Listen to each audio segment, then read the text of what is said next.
নমস্কার। আমি একটি মর্মান্তিক খবর আপনাদের শোনাবো। গতকাল 2রা জুলাই কাশীনাথপুর গ্রামের কল্পনা মেটিয়া, বয়স 46।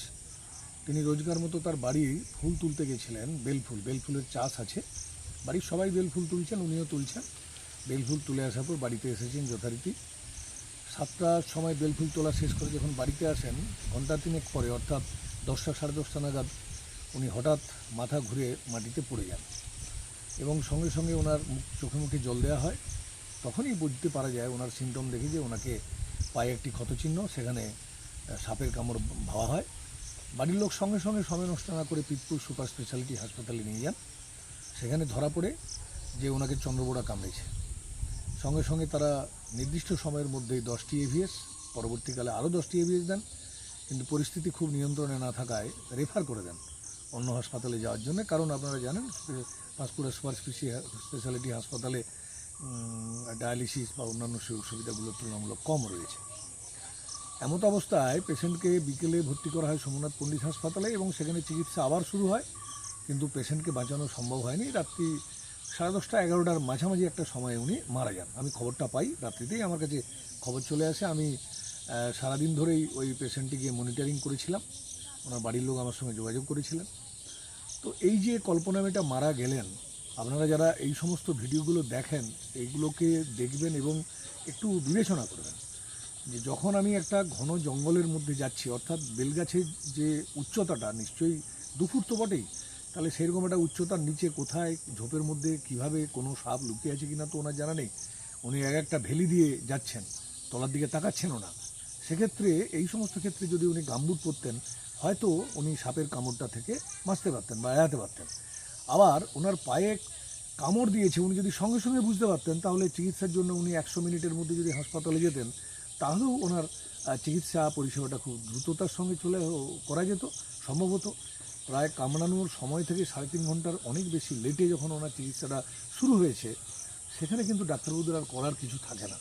অনেক এভিএস দিলেও চন্দ্রবোড়ার ক্ষেত্রে সমস্যা তৈরি হয়। এক্ষেত্রে চন্দ্রবোড়ার জন্যে আমি যেটা বলবো, আপনারা অনেক দিন ধরেই শুনছেন যে আমাদের পশ্চিমবঙ্গে দীর্ঘদিন ধরে বিষধর সাপের বিষ থেকে এভিএস তৈরির প্রক্রিয়া বন্ধ আছে। দক্ষিণ ভারতের এভিএস থেকে তৈরি, চন্দ্রবোড়ার বিষ থেকে তৈরি এভিএস আমাদের দেশে, আমাদের পশ্চিমবঙ্গে এসে সরবরাহ হচ্ছে।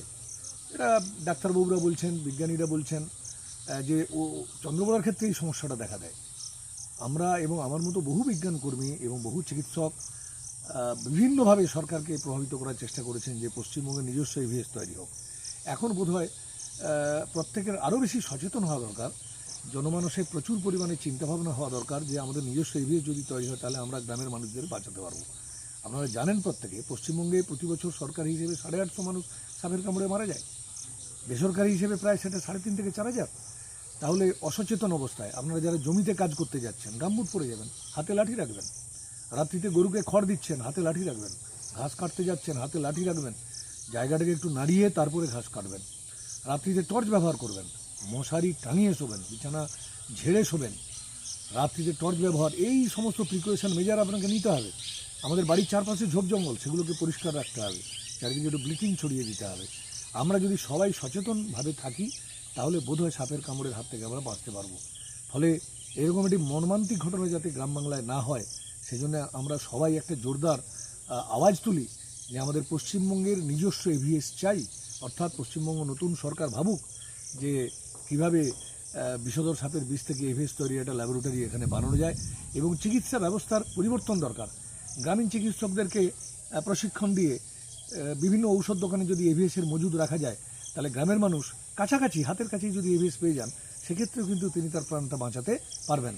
ফলে এই সমস্ত কতগুলো নতুন নতুন চিন্তাভাবনা যদি আমরা সবাই ভাবি, তাহলে বোধহয় গ্রাম বাংলার এই সমস্ত মানুষদের, যাদেরকে কৃষি কাজের উপর নির্ভর করে জীবিকা নির্বাহ করতে হয়, এবং যাদের ঘরবাড়ি ভালো নেই, যাদের মশারি নেই, যারা ফ্লোর বেডে ঘুমোয়, এই নানান সমস্যা থেকে আমরা নিজেদেরকে বাঁচাতে পারবো। ধন্যবাদ। সবাই সতর্ক থাকবেন, সাবধানে থাকবেন, ভালো থাকবেন। নমস্কার।